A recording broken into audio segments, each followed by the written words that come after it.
Hi friends, happy Thursday. Welcome back to our read aloud for today. Today we're going to continue working on those same learning targets, which I'm sure, as I've mentioned before, you probably have memorized in your brain because we've been practicing it a lot. So the first one is, I can analyze the characters of a story. That means that you can look at those characters in our story who are maybe people, animals, or things, or all of them in one story. And you can tell what they're doing by their actions, by their facial expressions, and you can make connections to your own life using your schema, your little toolbox of knowledge up here to make connections.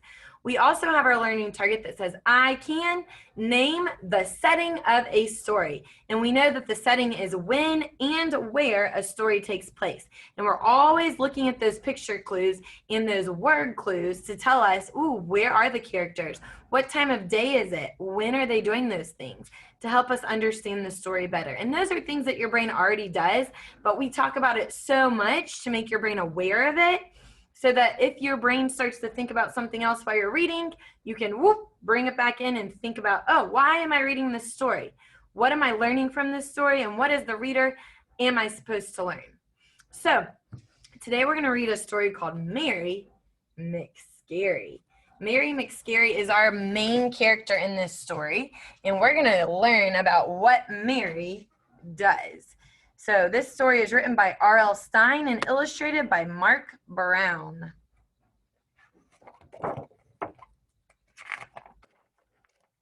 Ooh, look at all those eyeballs.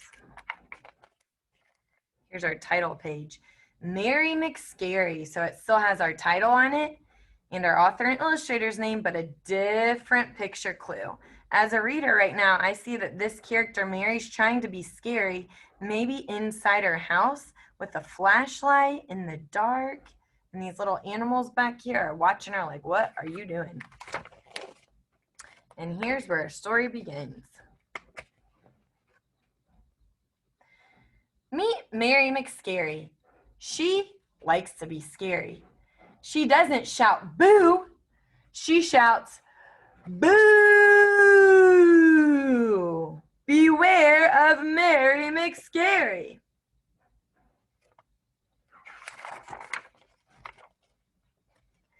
Mary scares her dad at breakfast. Mary scares her mom at lunch. Is Mary scary at dinner? You betcha. Beware of Mary Mcscary. Look at her playing with her food at breakfast, lunch, and dinner. She's trying to scare everybody with it. Mary Mcscary has fun scaring dogs. She likes to scare goldfish, too. Look at her all dressed up, pretending to chase the dog and then making faces at the goldfish. Mary's so scary, she can't scare a balloon. Or she can scare a balloon. Look at the balloon looking at her like, wah! Beware of Mary Mcscary. Mary can scare just about everyone, except Harry Mcscary. Now look at her over here. This is her thinking bubble. She's thinking of Harry Mcscary. And look at the cat and mouse. They're like, uh-oh, she's up to no good. Harry is Mary Mcscary's cousin. Harry is coming to visit, and Harry does not find Mary Mcscary. Will Mary scare Harry? Today is the day I will finally scare Harry. I can't wait to make him scream.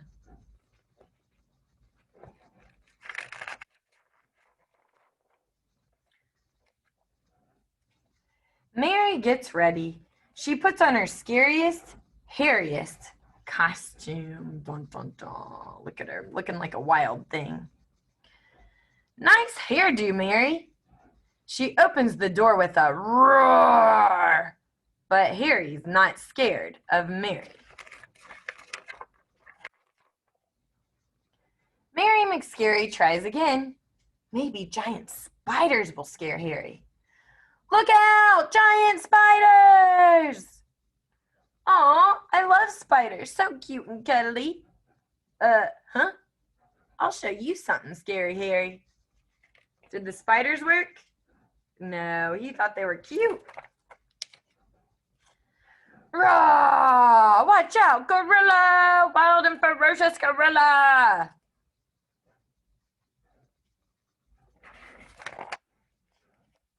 Whee! Mary Mcscary knew this just wouldn't do. So was Harry scared of the gorilla? No, he ended up playing with him. I know. Slippery, slimy snakes for Harry. Now that's scary. Do you think the snakes are going to scare him? The snake's scaring the mouse. You guys give the best hugs. Look at them having fun with those snakes. Here's Mary over here. I'll get you, Harry. Does she look happy? No, does he? Yeah, he's laughing, hugging the snakes. Don't try this at home, kid. Here's the speech bubble from the cat. Here's Mary. Help! What is she inside of? A hippo's mouth. I am being eaten by a giant hungry hippo. Coochie coochie coo. I could tickle a hippo all day. Look at Harry tickling the hippo, making him laugh. Mary's like, what? That didn't work either? I give up. She doesn't seem too happy, does she? But wait, there's only one thing left to do. See how there's a dot, dot, dot right here? This is called an ellipsis. So an ellipsis means that there's more to come. Dun, dun, dun. You win, Harry Mcscary. Nothing scares you. She turns to kiss him. Now look at his face. Is he scared?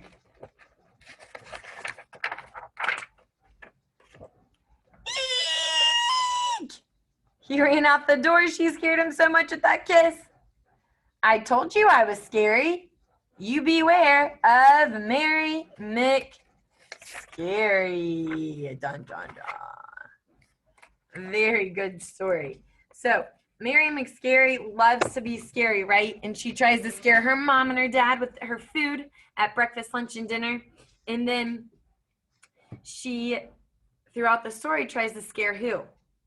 Her cousin Harry, right? And is she able to? No, not until the very end. What happens at the very end? She scares him by smooching him on the cheek. What? And then he runs away saying, eek. So Mary Mcscary is the main character of our story, and we see with her throughout the story her little cat and mouse.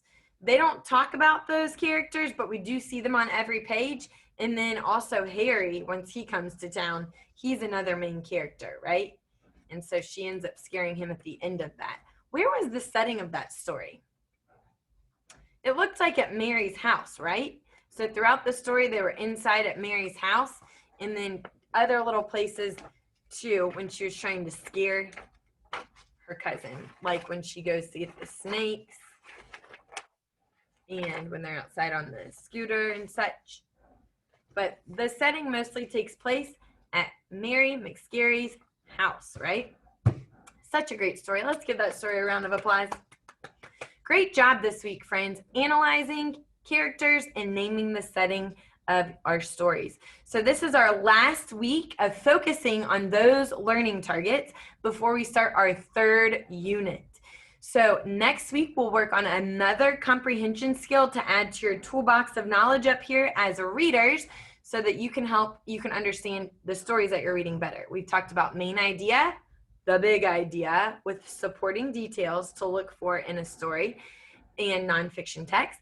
And then we've also talked about characters and setting, important elements of a story that help us visualize what we're reading in our brains while we are reading it. So, great job. Keep up the great work. I hope that you guys have a great Friday and a fantastic weekend, and I will see you guys next week for your Read Aloud.